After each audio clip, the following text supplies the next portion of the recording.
abrir a palavra do Senhor, no capítulo 5 do Evangelho segundo São Mateus, a partir do verso de número 38. Mateus 5, dos versos 38 a 42.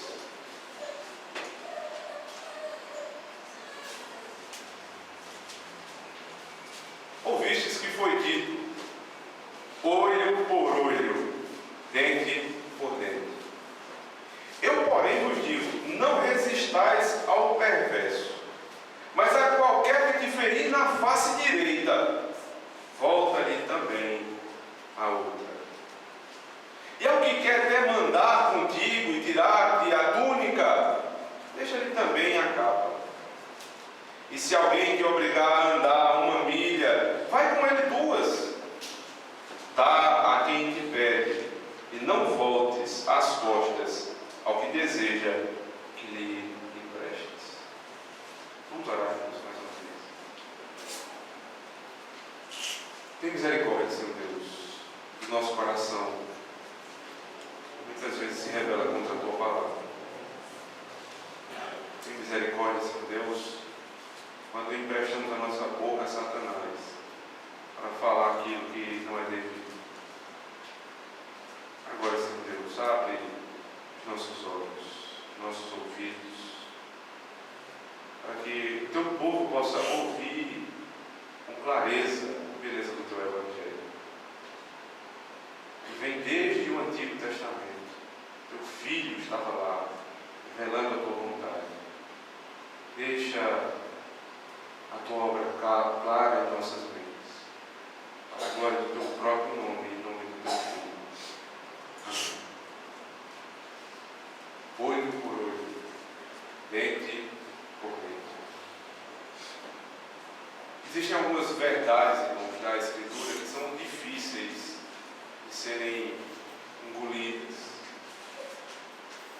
Algumas verdades da palavra de Deus são mais amenas. Ama o teu próximo, como a ti mesmo. Bom, que prazeroso aos ouvidos. Amar é uma coisa boa. Até os ímpios, eles veem com bons olhos essa passagem. Está muito próxima da que nós acabamos de ler. Mas esses mesmos ímpios, eles olham para a Bíblia e não veem nela a palavra de Deus. Quando algo lhes agrada o coração ou os seus próprios ouvidos, agrada porque é algo do senso comum, algo que emana da própria imagem e semelhança de Deus. Mas nunca eles estão dispostos a dizer que a Bíblia é a palavra de Deus de ponta a ponta. Talvez um provérbio bom, um bom ensinamento. Veja, amar o próximo, isso é algo bom. Essa religião tem algo de bom. Mas e quando Deus diz, olho por olho, dente por dente? Aí não só os ímpios têm dificuldade, os crentes também. Porque o evangelho que é pregado hoje, parece que ele é penso para um lado só. É só amar os vossos inimigos. Mas a Bíblia também fala da justiça de Deus, da sentença àquele que cometeu um delito.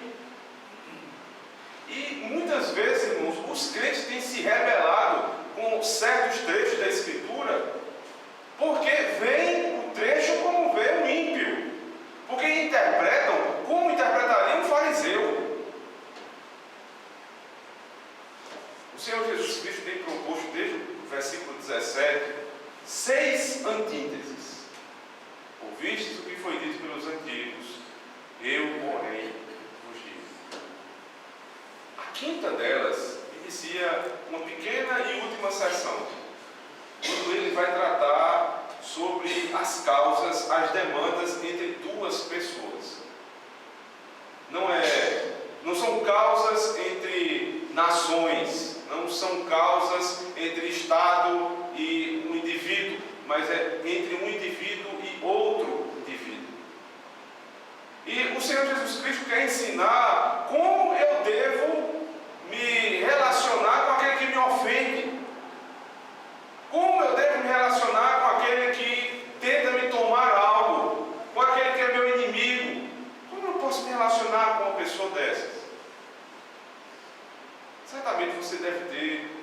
as suas próprias respostas, os seus próprios pressupostos sobre esse texto.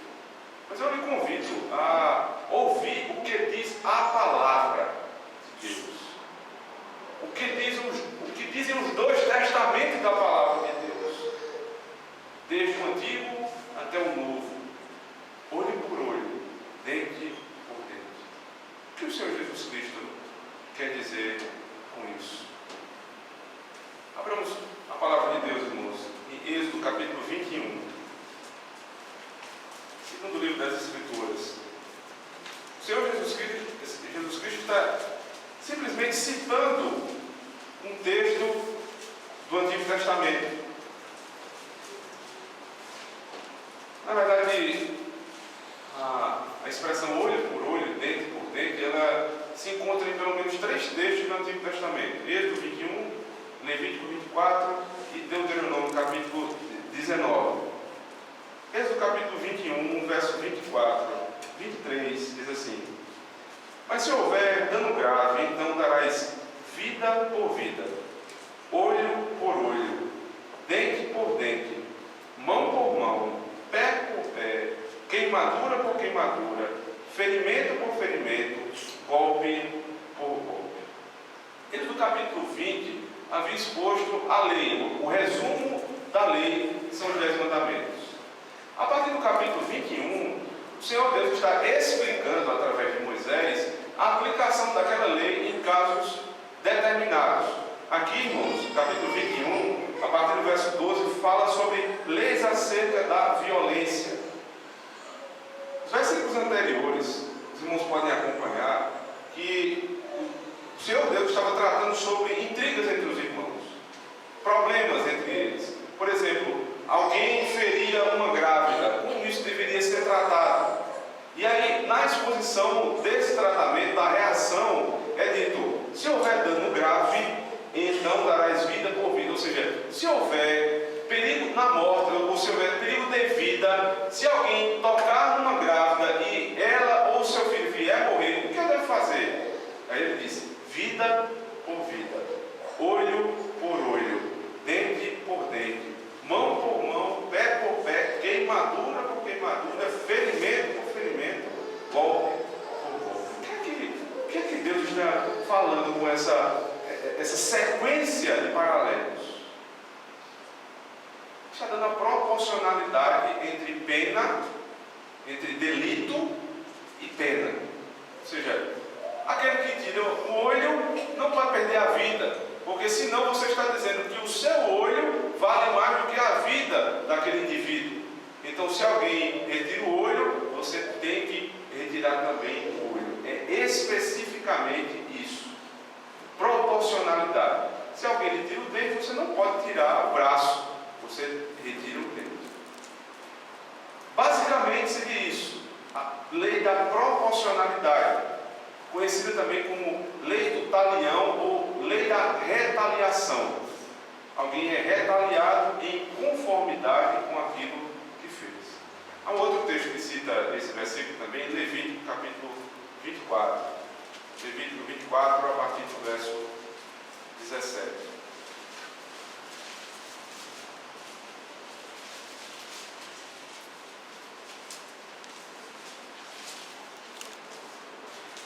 Quem matar alguém será morto. Veja, mesma lei. Mas quem matar um animal o restituirá igual por igual. Se você mata um animal, você não pode perder a vida de um ser humano. Porque a vida do homem vale mais do que a vida do animal. Se alguém mata também um animal e eu mato aquele que matou, que acabou com minha propriedade, eu estou dizendo que a minha propriedade vale mais do que a vida dele. Isso é desproporcional. Mas alguma coisa tem que ser feita. Então ele diz: quem matar o animal restituirá igual por igual. E aí no verso 19: se alguém causar defeito em seu próximo, como ele fez, assim lhe será feito. Como? Fratura por fratura, olho por olho, dente por dente. Como ele tiver desfigurado algum homem, assim lhe fará.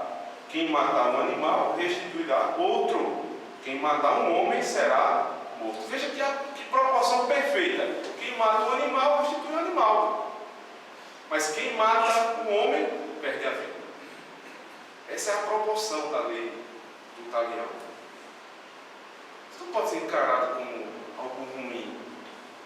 Deus não era ruim e se tornou bom no Novo Testamento. Deus sempre foi o mesmo. O Senhor está ensinando que a lei dele é justa.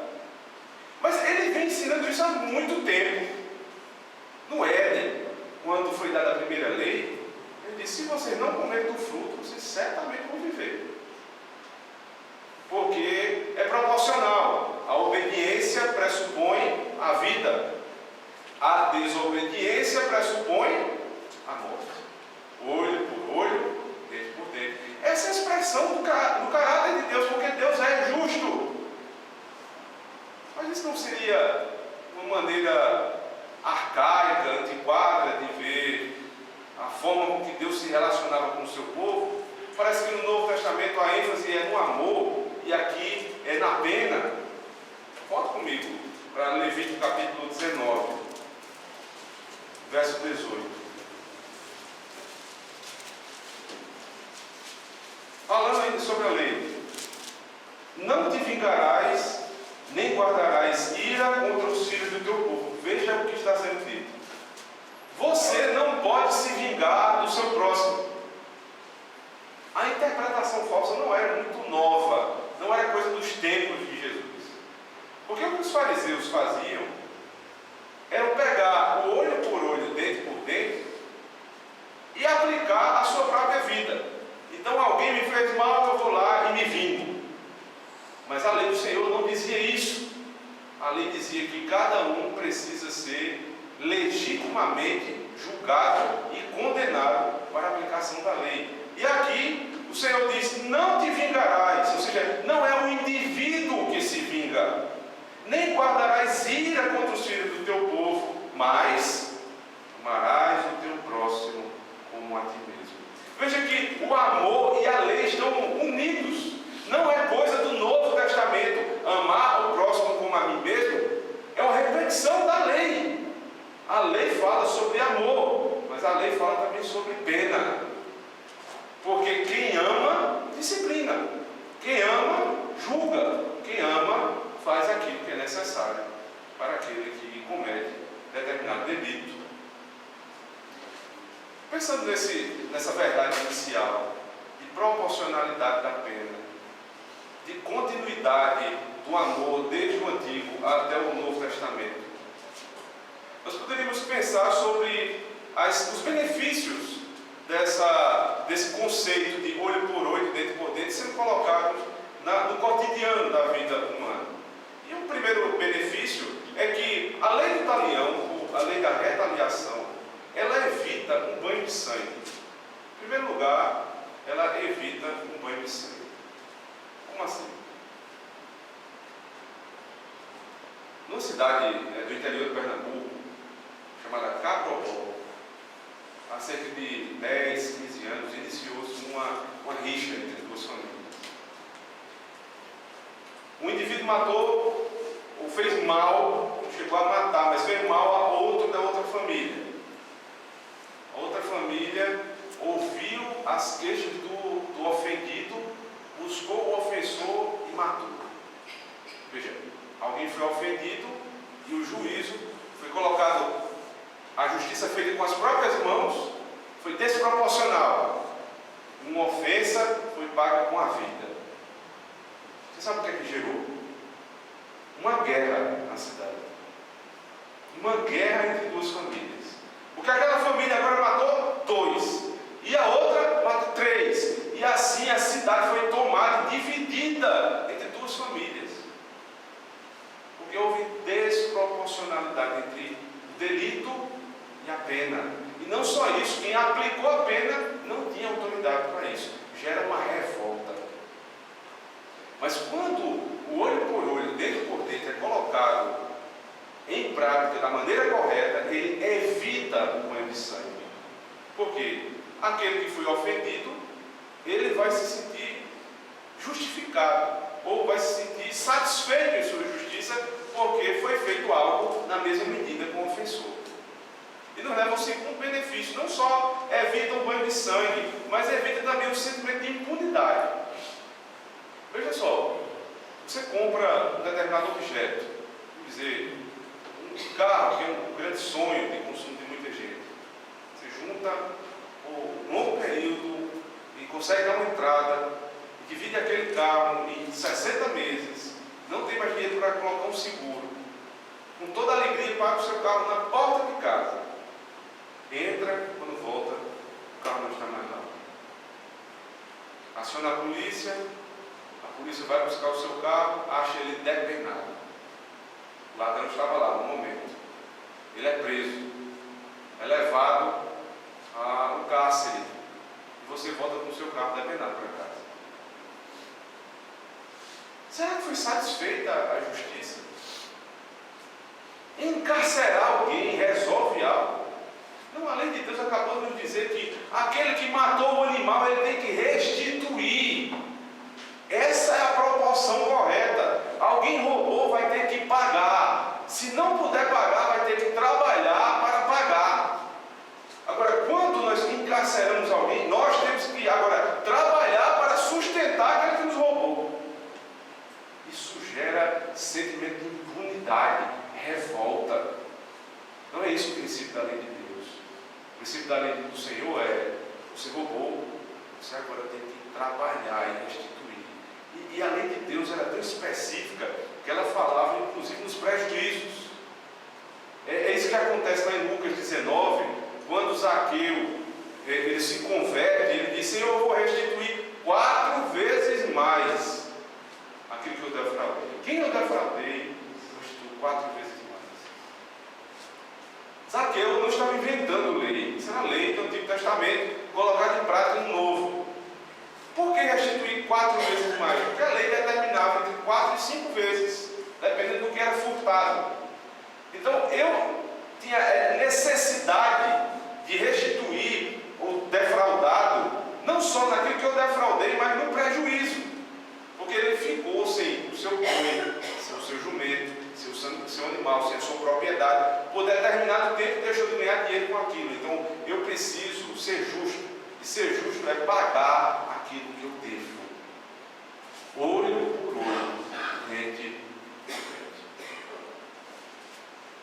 A lei da retaliação, ela evita o banho de sangue, ela evita o sentimento de impunidade, e ela evita também que os homens coloquem a justiça sendo executada com suas próprias mãos. Ninguém faz justiça com as próprias mãos, segundo a lei do Senhor. Abra comigo em Deuteronômio 21, verso 18.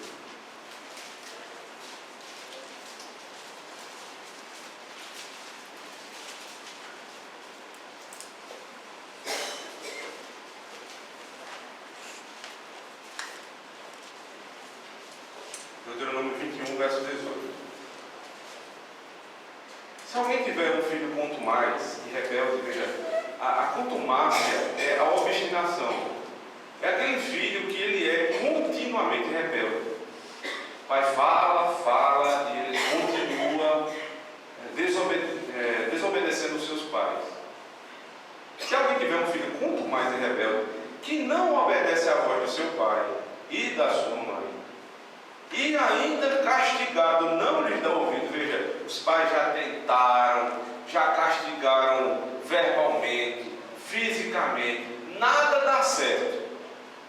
Seu pai e sua mãe o pegarão e o levarão aos anciãos da cidade à sua porta. Veja a imagem qual é.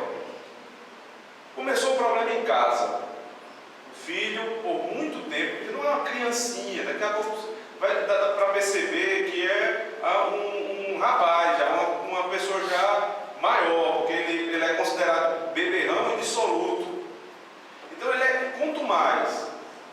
O problema começa na casa, o pai fala uma vez, 2, 3, 4, ele apanha, nada resolve. Não são os pais que vão colocar a lei em prática, eles não vão fazer justiça com suas próprias mãos. vocês vão levar aos anciãos da cidade, à porta da cidade. A porta da cidade, ou o portal da cidade, era o lugar onde ficavam os juízes. Então a cidade geralmente ela era fortificada, ela era murada, e a porta de entrada e de saída, ali ficavam sentados os juízes. Então os pais, quando percebiam a rebeldia, a contumácia dos seus filhos, levavam os juízes, os anciãos. Veja, essa palavra ancião é a mesma que vai dar origem no Novo Testamento à palavra presbíteroi, ou presbíteros, que são os anciãos, aqueles que governam a igreja. Aqui há uma dupla função, porque na teocracia o ancião ele era magistrado civil e ao mesmo tempo ministro também dentro da igreja. Então a lei valia tanto para o Estado quanto para a igreja. No Novo Testamento nós vemos isso mais separado. Daqui a pouco veremos como isso é colocado em prática no Novo Testamento.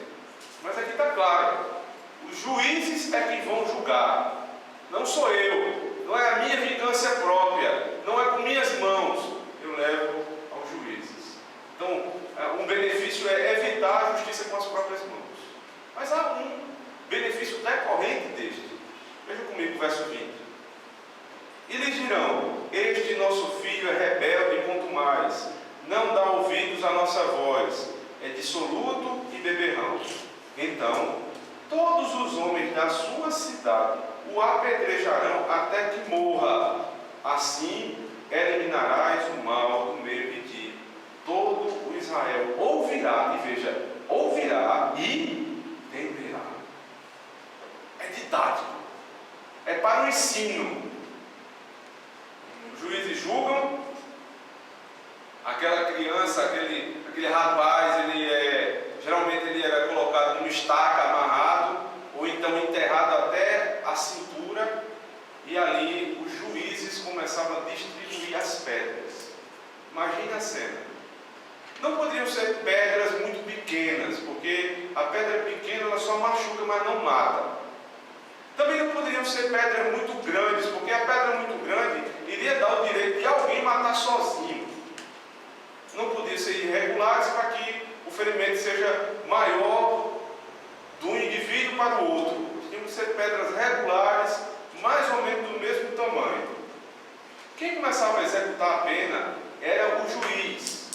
Depois passavam para todos os demais juízes e aí toda a comunidade. Veja, não é o indivíduo que coloca a pena sendo executada na prática. Não é o indivíduo que coloca a justiça com as suas próprias mãos sobre o delator, sobre aquele que cometeu o delito. Mas é todo o povo que apedreja. E apedreja com sentido, para que temam. Então, a lei da retaliação, ela demonstra também o temor que é necessário. O homem, ele olha uma cena como aquela e ele teme. Imagine as demais crianças. Imagine você, que é filho.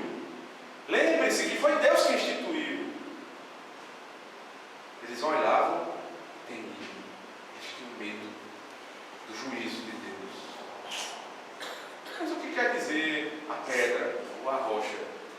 Ora, a rocha não é outra senão o próprio Cristo. Por que apedrejamento? Por que não afogamento?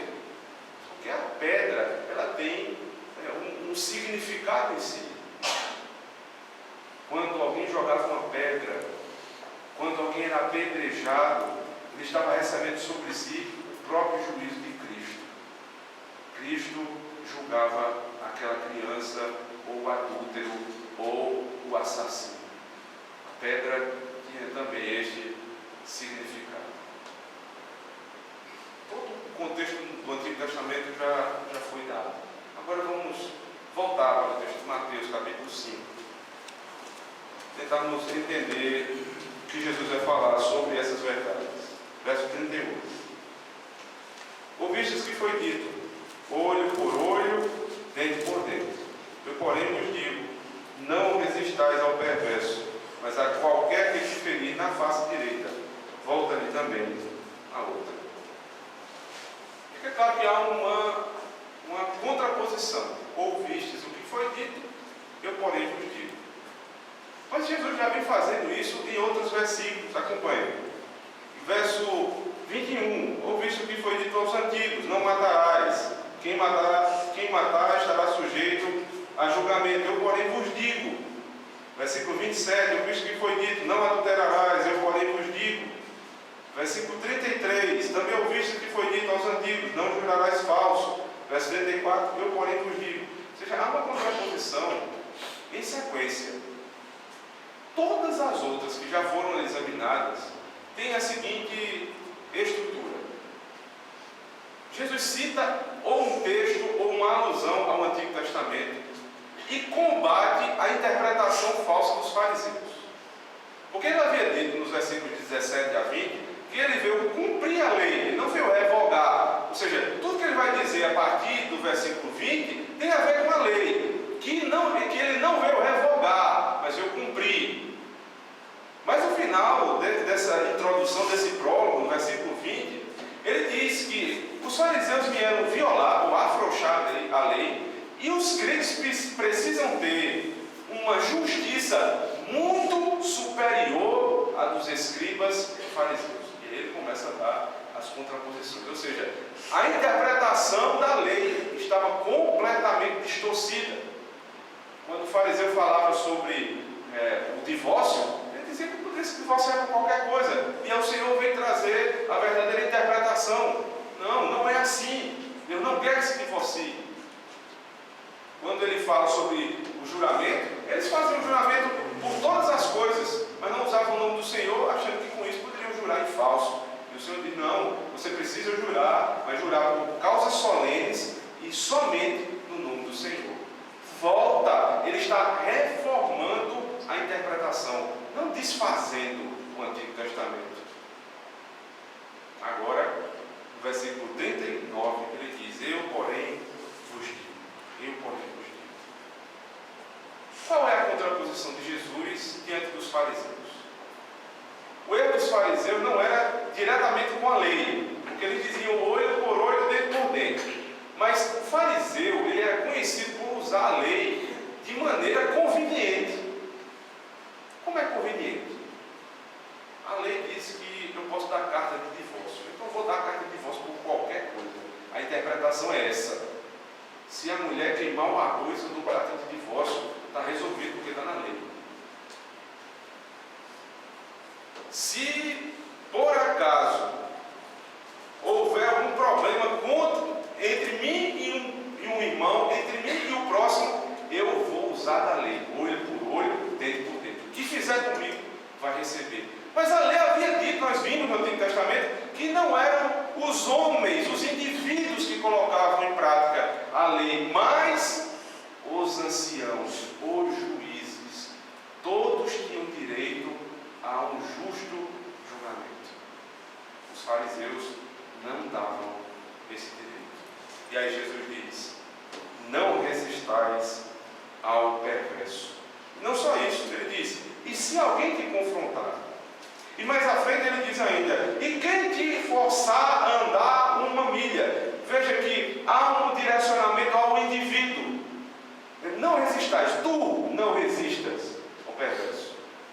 Se alguém te afrontar, e quem te forçar a andar uma milha? Ele se dirige ao indivíduo, não é à coletividade. O ensino é como devo reagir contra aqueles que querem me ferir, contra aqueles que querem ferir a minha honra. Jesus vai começar a explicar como colocar a lei em prática. Não é pela vingança. Como eu devo colocar? Verso 39. Não resistais ao perverso, mas a qualquer que te ferir na face direita, volta-lhe também a outra. Quando eu iniciei o sermão, irmãos, falando que existem algumas verdades que são mais fáceis, não só do ímpio, mas do crente, ouvir, se submeter, uma delas é essa: alguém te feriu na face, você dá o outro lado para bater. Em dias onde ninguém leva desaforo para casa, ouvir isso não é fácil. Mas o que é ferir a face? Veja, primeiro, não é um ferimento que vai levar à morte. Ou seja, a sua vida não está em jogo. Não está em jogo. O ferimento de mão aberta, o esbofeteamento, ele é muito mais do que um ato contra a minha vida, ele é um ato contra a minha honra. Até hoje é assim. Bater de mão aberta no rosto de um homem é um desaforo, é uma desonra. Então, Cristo está trazendo uma imagem de uma desonra. Ou seja, se alguém te desonrar, o que você deve fazer? É contra você. É contra você próprio dar a outra face. A Escritura não fala, ela não proíbe a defesa própria. Êxodo capítulo 22, verso 2 diz que enquanto um ladrão entra na sua casa e você o mata, você não é culpado, porque você está defendendo a sua casa, a sua propriedade e os seus filhos, a sua família. Mas aqui não é esse o problema. O problema aqui é de honra. Quando a sua honra é ferida, qual reação você tem? Lembre-se, contraponto é com os fariseus. Eram os fariseus que não levavam desaforo para casa. Eram os fariseus que, quando recebiam uma desonra, eles imediatamente tinham uma palavra de desonra na sua boca. Era o bateu e levou. O Senhor diz: se alguém te ferir a face, dá a outra. Lembra-se que o Senhor Jesus Cristo havia dito: se vocês não tiverem uma justiça muito superior à dos escribas e fariseus, vocês não vão ter medo dos céus. Porque o escriba e fariseu é que faz isso. Ele até é religioso, ele até diz que ama a lei, mas se alguém tocar nele, ele está pronto a retribuir a mesma desonra. Essa é a primeira imagem. A segunda, versículo 40. Ao que quer demandar contigo e tirar-te a túnica, deixa também a capa. Veja, aqui é um ambiente jurídico. Há uma causa da justiça entre dois indivíduos. Então o indivíduo quer na justiça lhe tirar a túnica. A túnica era a parte mais interior da roupa. O Senhor diz: se alguém quer tirar a tua túnica, dá também a capa. O que Jesus quer dizer com isso? Em Êxodo capítulo 22, verso 26 e 27, essa lei é exposta e explicada. Êxodo 22, versos 26 e 27.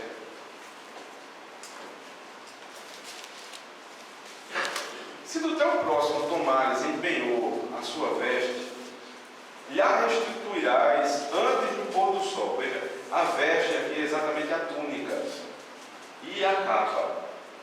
Porque a túnica poderia ser tomada, mas Jesus diz: não dê só a túnica, dê também a capa. Essa lei está preservando a capa. Por quê? Porque, verso 27, é com ela que se cobre, é a veste do seu corpo em que se deitaria.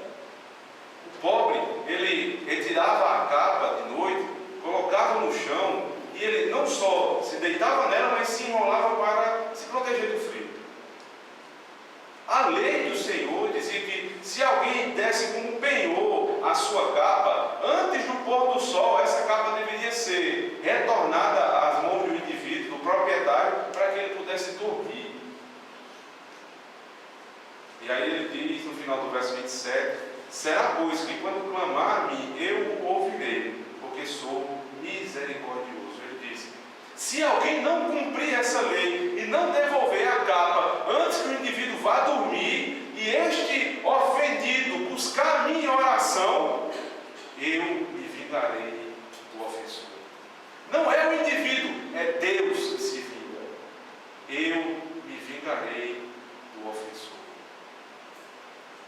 Porque eu sou misericordioso. Voltemos agora para o Evangelho. E ao que demandar contigo, tirar-lhe a túnica, deixa-lhe também a capa.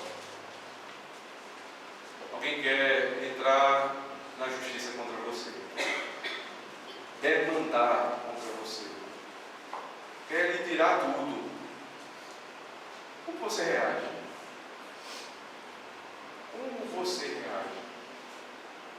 O escriba e o fariseu iriam fazer justiça com suas próprias mãos. O crente é comparado ao pobre de Êxodo 22. Se ele não me devolver a capa, eu vou clamar a Deus. E Deus não é só minha testemunha, é meu juiz. Ele é misericordioso. Mateus capítulo 6, verso 19 a 20 diz assim: não ajunteis tesouro na terra, onde a traça e a ferrugem tudo consomem, e onde os ladrões minam e roubam, mas ajuntais tesouros nos céus, onde nem a traça nem a ferrugem consomem, nem os ladrões minam e roubam. Quem é o indivíduo que pode ter uma demanda na justiça, chegar até perder aquilo que lhe é mais nobre, aquilo que lhe dá um sustento, às vezes até de maneira injusta, mas ele, como pobre, ele não vai colocar a justiça na prática pelas suas próprias mãos. De noite, ele se recolhe e diz: Senhor, Tu és o meu juiz.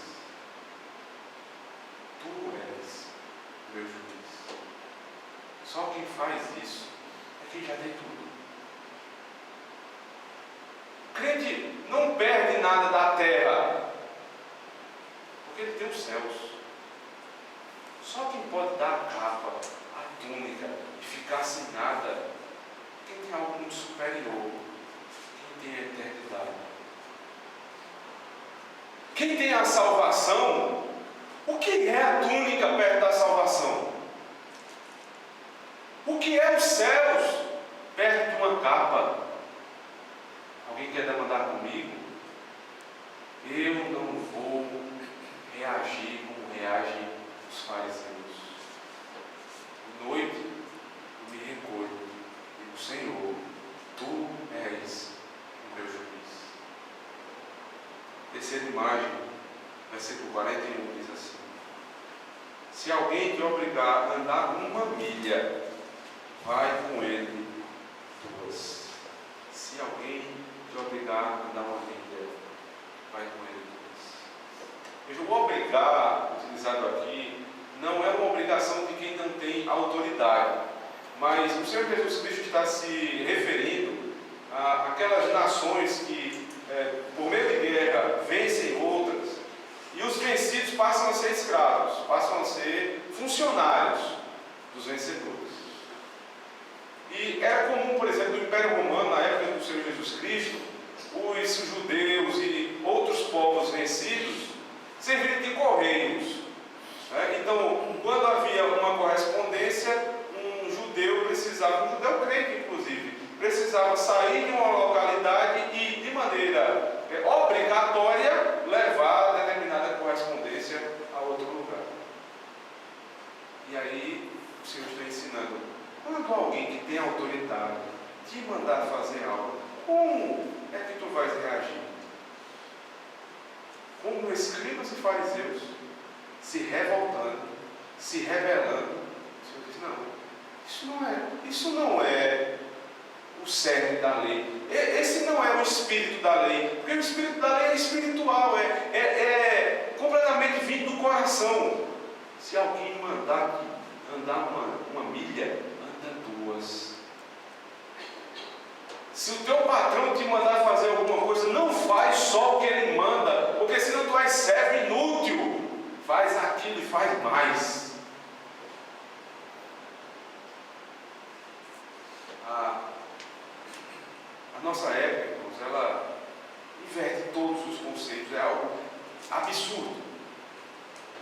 Alguém entra em contrato de trabalho com determinada empresa, instituição particular ou pública, passou no concurso, O salário do concurso ele é exposto no edital, antes de se fazer o concurso. O indivíduo faz a prova, presta o concurso, passa, começa a trabalhar, não dá 6 meses, ele se junta aos ímpios e vai fazer greve, arruaça e impedir os outros de entrarem na universidade.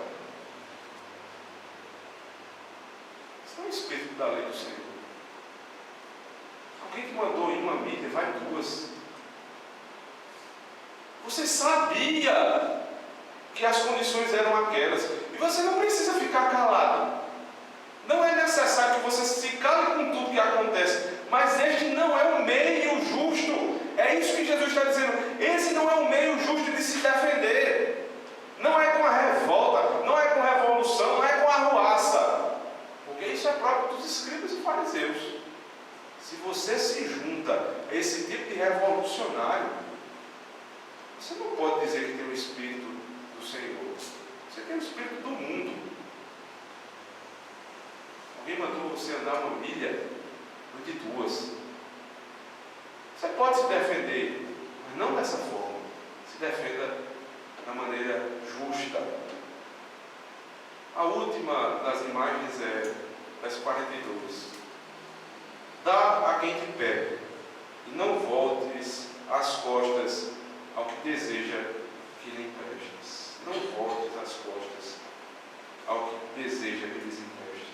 Mais uma vez o Senhor está se reportando ao Antigo Testamento. Abramos a palavra de Deus em Deuteronômio, capítulo 15.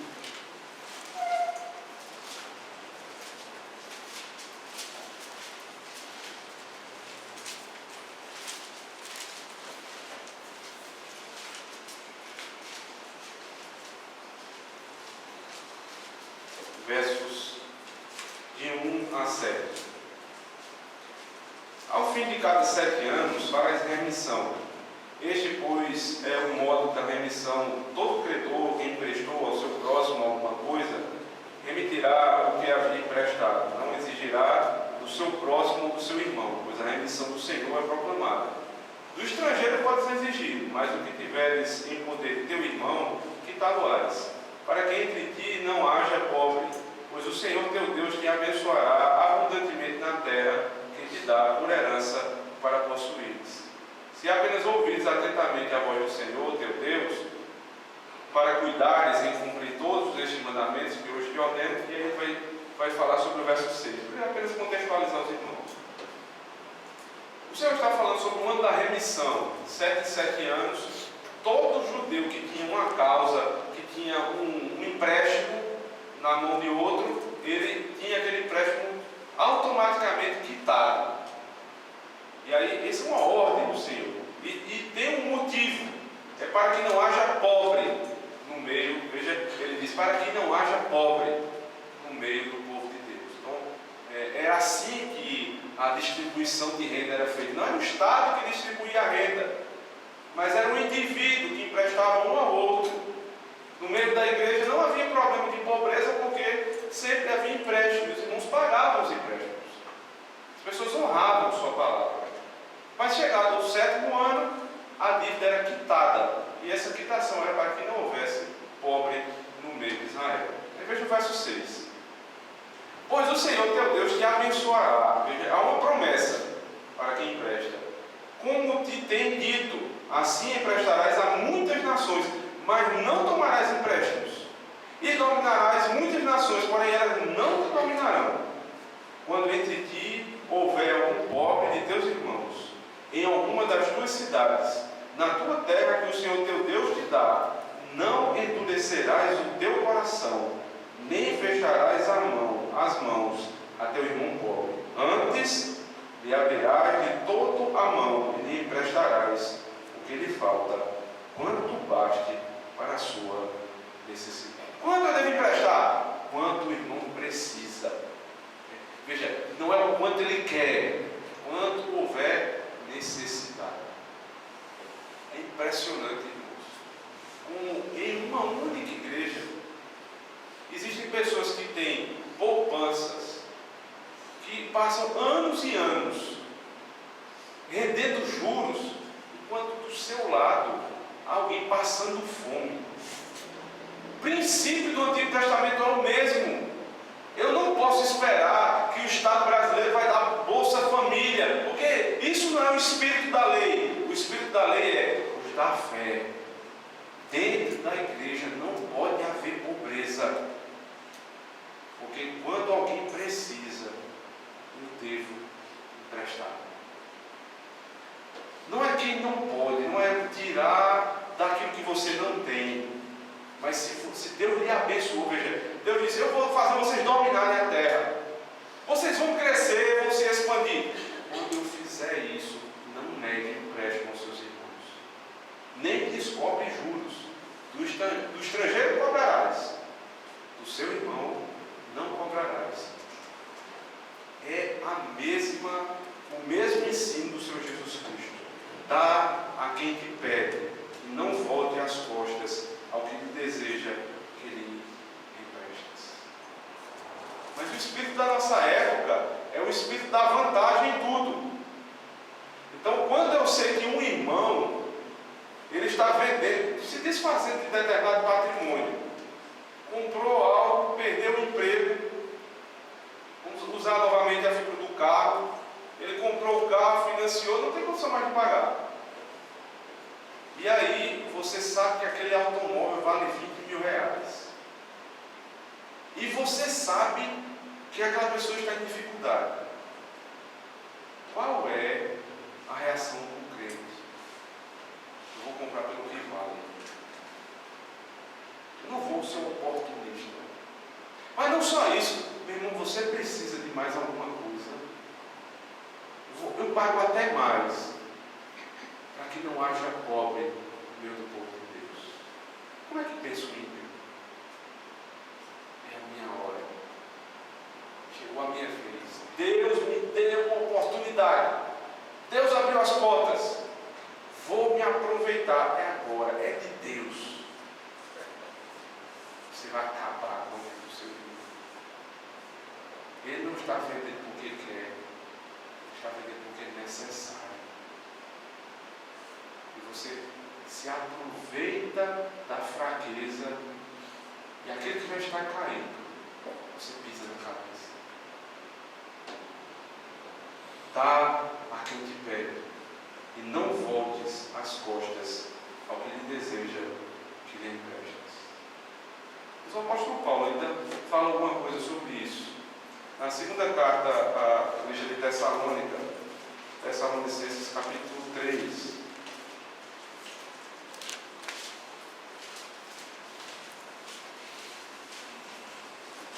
Verso 10. Perceba que toda a argumentação do apóstolo é no indivíduo, nunca é o Estado que vai ajudar o indivíduo, mas é um indivíduo que ajuda o outro. E aí no versículo 10 do capítulo 3, segunda carta aos Tessalonicenses, ele diz: porque quando ainda convosco vos ordenamos isto, se alguém não quer trabalhar, também não coma. Olho por olho, dente por dente. Não quer trabalhar, a pena para quem não trabalha é morra de fome. Qual é o critério que eu vou usar para o empréstimo? Eu vou emprestar aquele que trabalha, que busca, mas não está conseguindo suprir a sua necessidade básica. Eu vou emprestar. Mas o povo de Deus não pode ser conhecido pela inércia. Não pode ser conhecido pelo que não faz, porque o mandato é: dominem a terra, sujeitem a terra. Se o irmão seu, mesmo querendo trabalhar, não consegue, não feche a mão, ajude. Mas se ele não quer trabalhar, nem a igreja deve ajudar. Segundo o apóstolo Paulo, aquele que não trabalha também não compra. É o inverso do que faz o governo brasileiro. Incentiva a ociosidade. Mas Deus diz: aquele que não trabalha também não compra. É difícil. Dá a outra face. é difícil emprestar. É difícil entrar numa demanda e confiar somente no Senhor. Difícil. Nossa incredulidade. Mas não é um mandato, não é um mandamento impossível. Para quem acha que isso é impossível, vai dizer isso. Abraão, que quando estava diante da terra prometida por Deus a ele, disse logo: escolhe para onde tu queres ir. Se tu fores para a direita, vou para a esquerda. Se tu fores para a esquerda, vou para a direita. Resolve. Logo vai para o melhor lugar, dá o pior ao seu tio. Ou passa por dificuldade, é preso. Um ímpio pensaria: olho por olho, dente por dente. Eu vou executar a lei. Abraão não era juiz. Ele vai buscar o seu tio, o seu sobrinho, e traz novamente a paz. Alguém acha difícil fazer isso? Vá dizer isso a José. José, maltratado, injuriado, preso, entregue pelos seus próprios irmãos. No dia que estava diante da sua família, disse: não temam. Tudo isso aconteceu para que a vossa vida fosse preservada. Vai dizer isso também a Davi, que teve 2 vezes a oportunidade de matar Saul, seu grande inimigo. Disse: eu nunca vou tocar no ungido do Senhor. Mas diga isso a alguém, citado por Pedro na sua primeira carta, capítulo 2.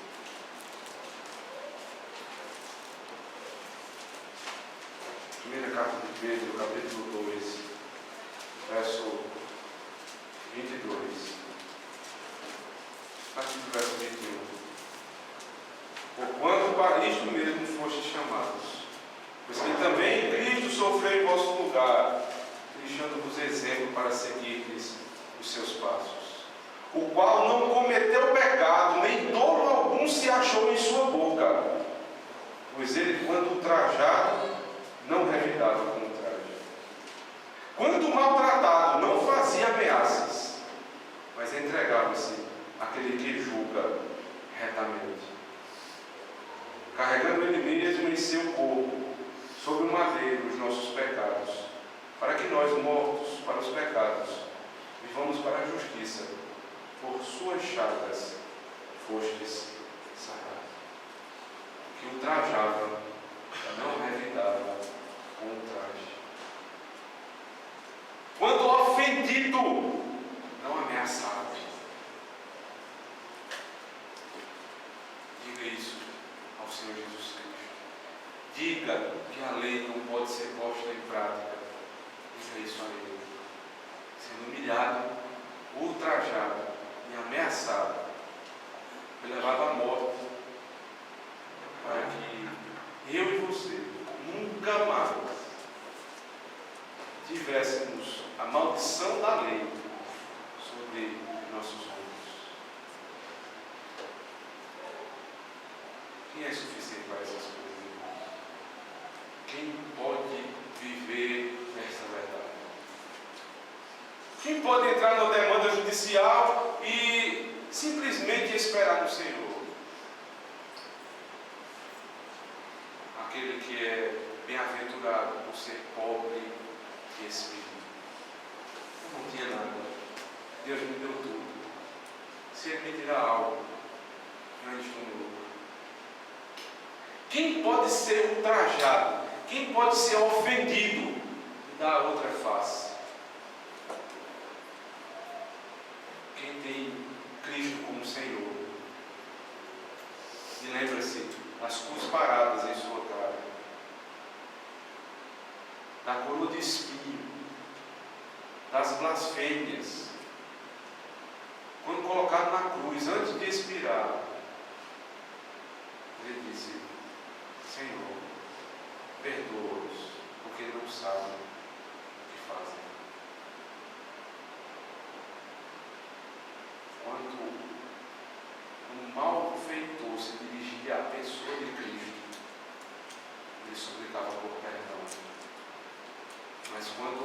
blasfemava contra a lei, ele dizia anátema. Se você quer um critério sobre reação, lembre-se, se alguém lhe ultrajar, se alguém lhe ferir, entregue ao Senhor. Entregue às autoridades constituídas pelo Senhor. Mas se alguém se rebelar contra a palavra do Senhor, diga anátema. Mas se você não conhece o Senhor, e mesmo assim busca viver o empréstimo liberal, bondoso. Se você não conhece o Senhor, e em uma demanda judicial, você dá a capa, a túnica e tudo que tem. Se você não conhece o Senhor, e dá outra face, quando alguém lhe agride, não ache que por isso você vai para os céus. Você somente atrai a ira de Deus para si, porque você arroga para si uma obra que é só de Cristo. Ele foi ultrajado, ele foi ferido, ele foi amaldiçoado, como disse o apóstolo Pedro. Pelas suas chagas nós fomos sarados. Em Cristo se cumpriu, olho por olho, dente por dente. O pecado, o nosso pecado, foi colocado na cruz do Calvário, nos ombros de Cristo. E ele cumpriu a lei, olho por olho, dente por dente. Vamos orar. Senhor, nós te damos graças pela tua palavra, lida, explicada e aplicada às nossas vidas. Suplicamos que o Senhor nos dê um coração submisso a ela. Quando a vingança tomar as nossas vidas, nosso coração, nosso ser, dá-nos, Senhor Deus, a esperança de que Tu és o nosso juiz, Tu és o nosso Senhor. Não permite, Senhor Deus, que em nossa vida haja o sentimento de vingança, senão que seja pelas Tuas próprias mãos. Estabelece em nosso tempo, olho por olho, dente por dente, não pela nossa força, mas pelo Teu justo julgamento.